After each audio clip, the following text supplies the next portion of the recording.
Hello Internet, your friendly neighborhood gremlin here, and today we're going to give Ketchup a tomato-based vacation home because that's what she asked us for, strange as that seems. I suppose it's not super tomato related, it's mostly just red, and we do give her a little tomato garden out front because she wants to cook meals using the tomatoes she's grown herself, so there obviously needs to be a place for her to grow those tomatoes. And we end up with a lot that I haven't used very often. In fact, I think I've only used it once, which seems insane given the number of these builds I've done, and it's really not a bad looking lot, so I don't know why it is that I've rarely used it. Maybe we'll start to use it more now that we've remembered that it's here. Maybe I just keep scrolling past it. I don't know. Anyway, we're building her a little tomato garden. I tried to put some sugarcane in for some crop variety. I didn't like the way it looked. Maybe I should have done like white pumpkins or something. But anyway, we just got the tomatoes. We also only end up with one kind of bush. I have the holly berries there, but I'm gonna change my mind in a minute, and it's just gonna be the, what are they called?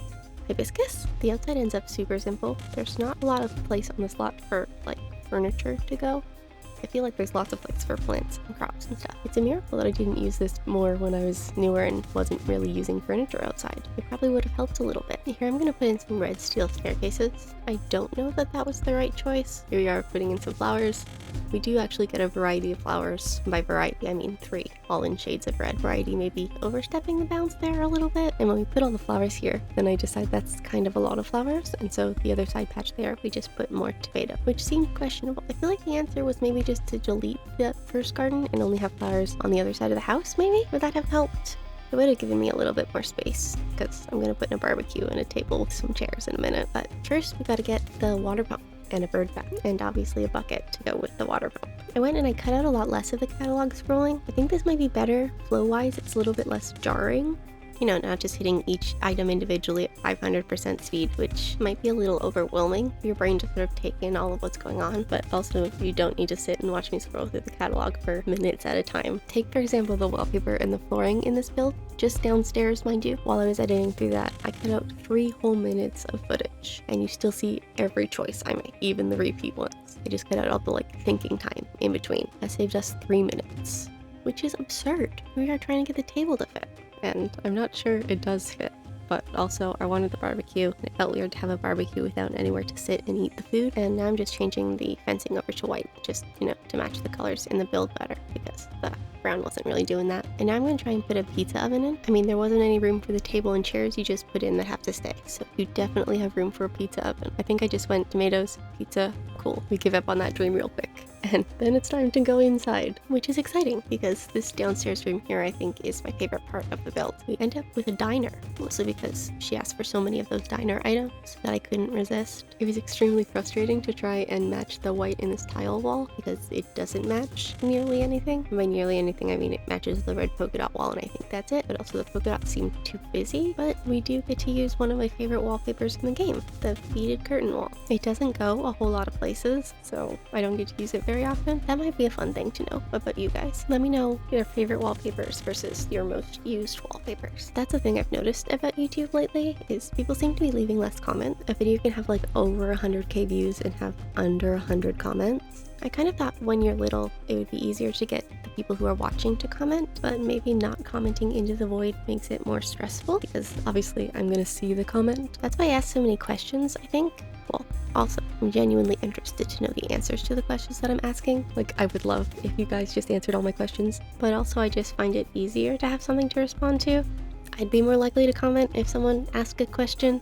It just kind of sort of opens that conversation where there's like, here's a thing you can say, a specific thing, and I don't know, I find that easier.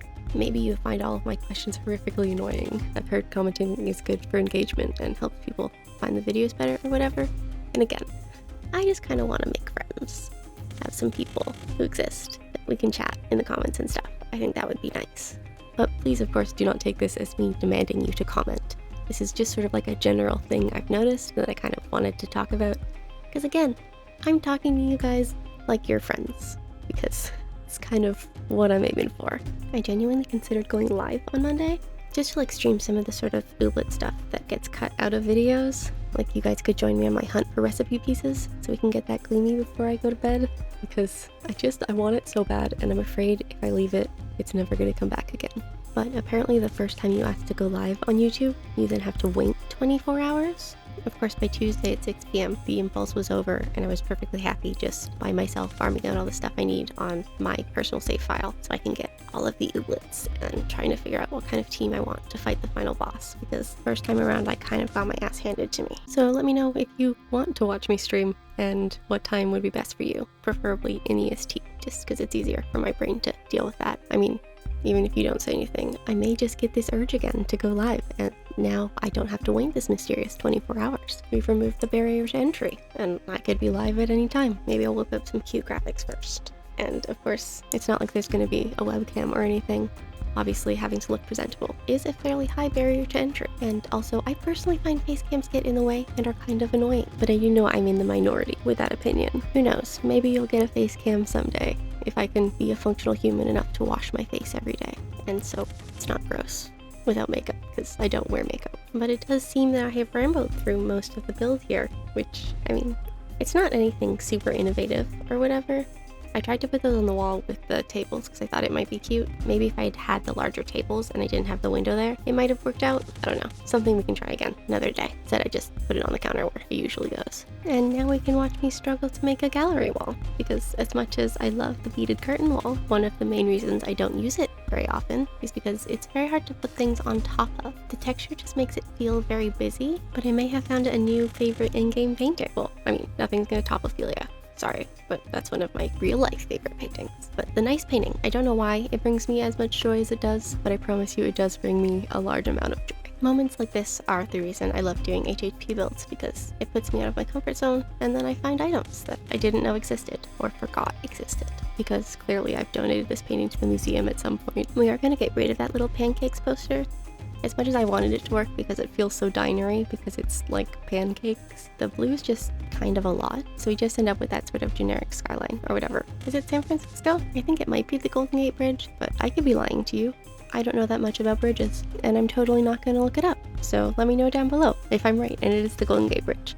Or which bridge it is, if you know. Maybe it's not a real bridge at all. We are, however, nearing the end of our time downstairs, and we're about to ask Ketchup to build a second floor, and it's going to end up remarkably less busy than it is downstairs, but still very red. And we're going to use some more furniture that I don't use very often, because I don't regularly build in red. Of course, because we had it all busy and stuff downstairs, I end up just using a white wood panel on the wall. The main things we use up here are the cute set and the imperial set. As much as I love the idea of the cute set, I find most of the colors atrocious, so I find that's a very hard item to use, as much as I want to use it. But of course, this vibrant red is kind of what we're going for up here. I think the last time I managed to use this crazy of a red was when I did Egbert's build, and that build is genuinely unhinged. Like, imagine the Mad Hatter's tea party, but without the tea, and it is a vacation home. We went for just straight nonsense, and I had a lot of fun, and I think it kind of looks a little bit cool, but I'm totally open to the fact that I just stared at it long enough that I decided it was cool.